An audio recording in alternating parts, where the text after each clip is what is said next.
The only way to go to seal a metal roof, but I don't know, I'm not really that thrilled with it. It's scrubbing and the pressure washing.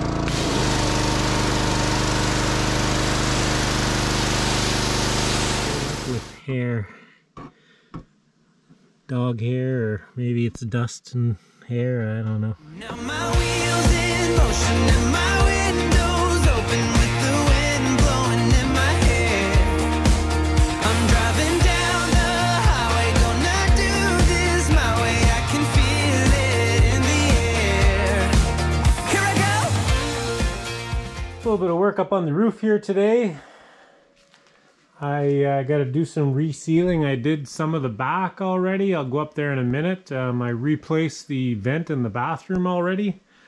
I put in one with the fan, some Chinese thing, but those weren't available anymore. I got two more vents, one in the middle, one at the front, that I think I'm going to change too. They're old, they're original. They still work, but I'm gonna change them anyway, and the ones without a fan are not really much cheaper than the ones with a fan, so this is a little bit different. It's got the fan. It's a little different than the one I put in the bathroom. The one in the bathroom has like 6 push button control. This one has a dial, but same difference, I guess. And I got 2 of these, one for the middle, one for the front, and we got some butyl tape to put around that sucker to stick it in, and the other one. At RV place in Southern Ontario sold me this stuff, Quick Roof I think it's called. They said it's the only way to go to seal a metal roof, but I don't know, I'm not really that thrilled with it. It's like a butyl tape with a metal backing, but it doesn't really seem to stick that great. I did put it across the seam at the back. I'll show you when I'm up there, but I think I'm using lots of this lap sealant, which seems to be the stuff, self-leveling, and after I stick in the roof vents, I put some of this around the seam and on the screws, and I think I might do around the edges of this stuff where I put it down also. I really don't know what the purpose of this stuff is so much. It seems like the lap sealant does the job, but maybe they just wanted to get rid of it, I don't know. But I'm no roof sealing expert, but we'll do what we can. Yeah, so we're up at the front of the roof here. I'm kind of working along this strip at the front seam. It's got probably 3 different sealants on it over the time from previous people doing repairs. I've been peeling this stuff off. It's got some brown stuff and some, I'm in the shadows there. I think this is like a self-leveling, like the die core. Then somebody put some of this brown stuff on there, and there's some newer self-leveling here and there patching, but I don't know, maybe I'll put a strip of that tape across the front since I have it, and then maybe some self-leveling along the edges of that. But some of it's tough to scrape up, but I'm getting most of it up. This one I dug the screw heads out of the sealant, and I got it starting to lift here. That's the front one that goes into the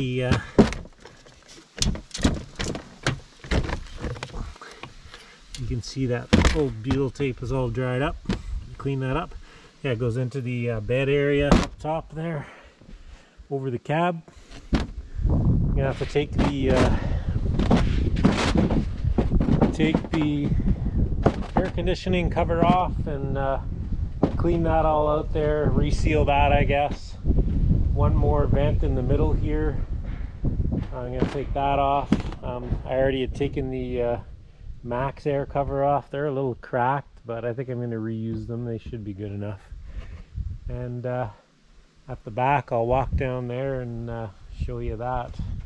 This is the old fridge vent, which I'm still using to ventilate the fridge. We did have a heavy rain, and it kind of bounced into there, so which goes into our cupboard. I might do something with that to deflect a little bit of rain, but yeah, I'm gonna dig this one out after I finish the vent in the front. I'll put another one of those electric fan vents in there. This is the the rear one over the bathroom that I replaced already, so that one's all done.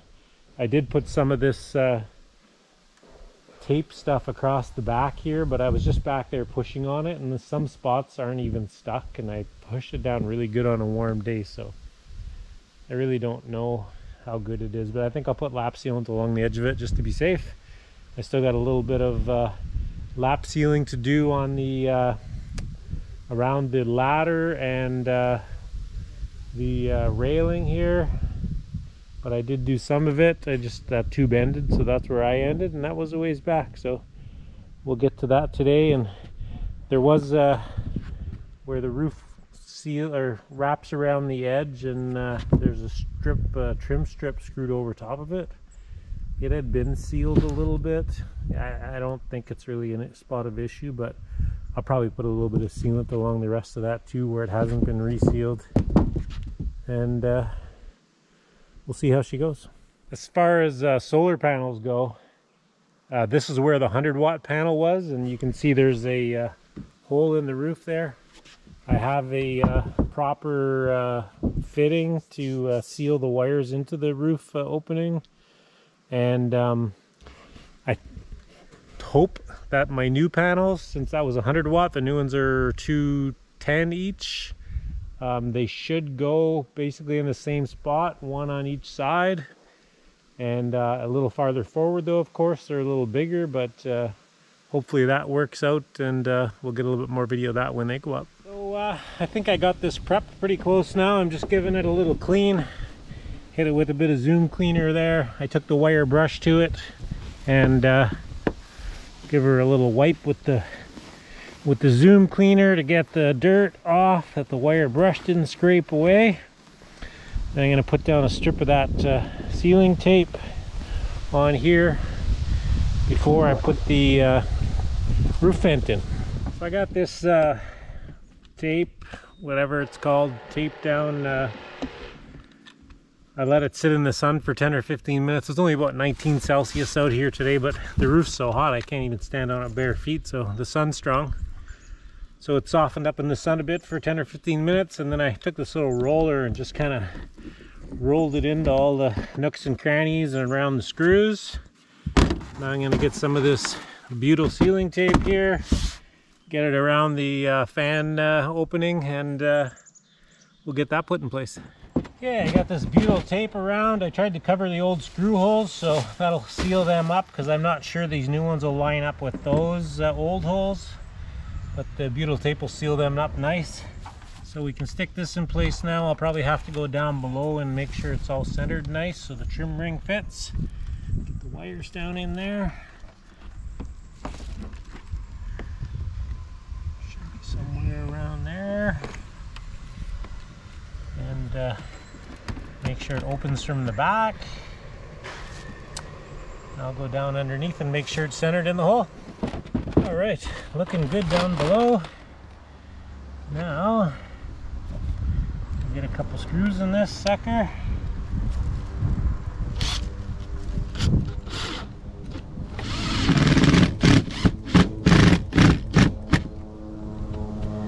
Just tighten her down till that butyl starts to compress a bit. That should do the trick. That's the idea. I'll get the rest of those screws in there and then get some lap sealant going around it to seal up those screws and the outer edge. Yeah, so here we go with the lap sealant. Get this tube going here. I think I'm going to put a little along the edge of the of this tape.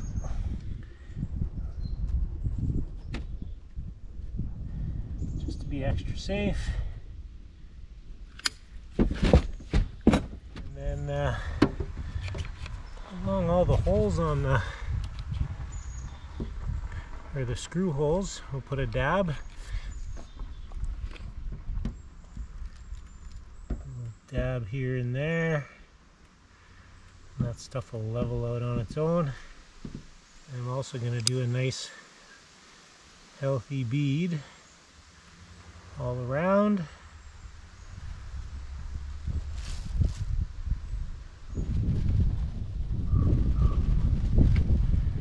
Good dab on each one. So I got a little bit of tube left. I did that side and around the new vent. So I still got to do over here. I might have enough in that tube. I don't know. We'll see. But that's the rough idea. So there it is. One tube of Dicor did the trick. Got the max air back on. A couple screws in that. Had enough to put a dab of Dicor on each screw there, and we should be good and sealed up at the front now.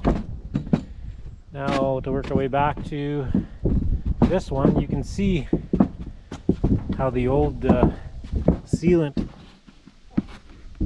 is peeling up around the edges. It's still stuck in closer, but it's not leaking. So we'll get at that roof vent next, and then when the Dicor is flowing, get the rest of the little bit of sealing done here and there, and figure out what I'm going to do with this thing. When I was up on the roof, I took down the AC cover. I'm going to clean up in there. This RV had some pretty heavy-duty dog action in it, I believe, in the past. It smelled kind of doggy, which we got that out now with the repainting and cleaning of everything. But when you turn the AC on, you still smell dog. So it looks like there's some dog hair up in there and stuff. So hopefully I can get that cleaned out from the top. While I have this off, there is some cracks in it. I did a coat of epoxy there last night. I'm just using this JB Weld 5-minute epoxy stuff. And I did a coat on the bottom of the cracks, just a couple cracks to try and stop them from growing. And I'll do another coat now on the outside, give her a little clean with some Zoom, and that'll be able to go back up once I get the AC cleaned out. A little bit of Zoom, no scrubbing, and the pressure washing.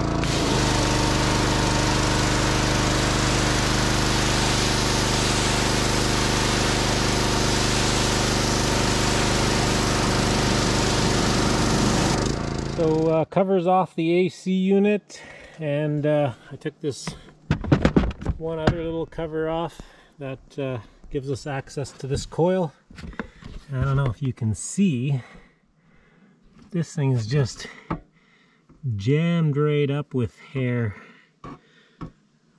dog hair, or maybe it's dust and hair, I don't know, but it smells like dog. So I got the little Milwaukee shop vac. We'll see what that can do.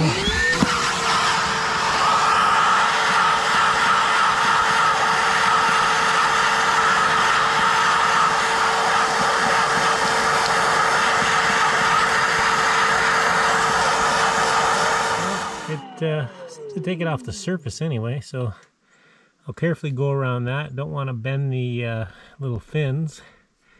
See if I can get that off, and then see about the stuff underneath. I don't think the shop vac is going to get that.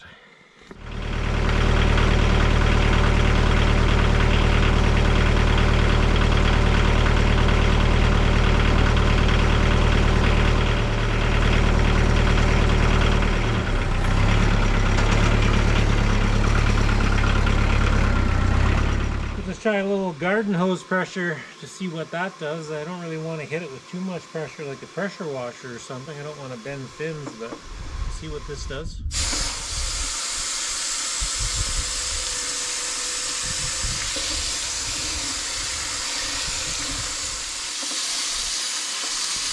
So I ran water through in all kinds of different directions. I don't think it was as plugged up as I thought it was. Like, there was lots of dust and stuff that come out of there.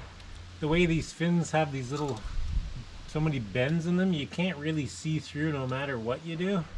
So I thought there was lots inside there, but I think most of it was on the surface. But whatever dust was in there is rinsed out. She's going to run a lot more efficiently now. Also, I rinsed through this side too, so that's nice and clean, and she should run to peak performance of a 30-some-year-old air conditioning unit. All right, I think there's a foam on the bottom of that AC unit. I think when I put it back in, I'm going to put a bead of lap sealant on there. It's pretty firm. It's not probably as pliable as it used to be, so I just want to make sure that's not going to leak. It doesn't look like it ever has, but I'm going to put a bead around there.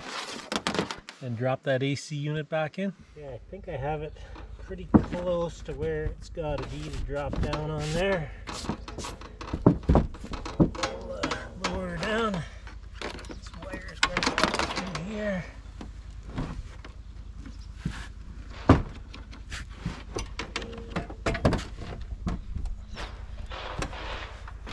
Somewhere around there.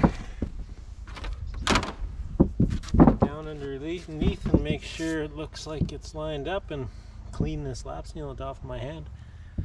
Okay, I got the unit bolted back in here. Got the wires hooked back up. I just had to put this armored cable back in the connector here and plug these wires back in, a few onto these relays, and I assume these are capacitors.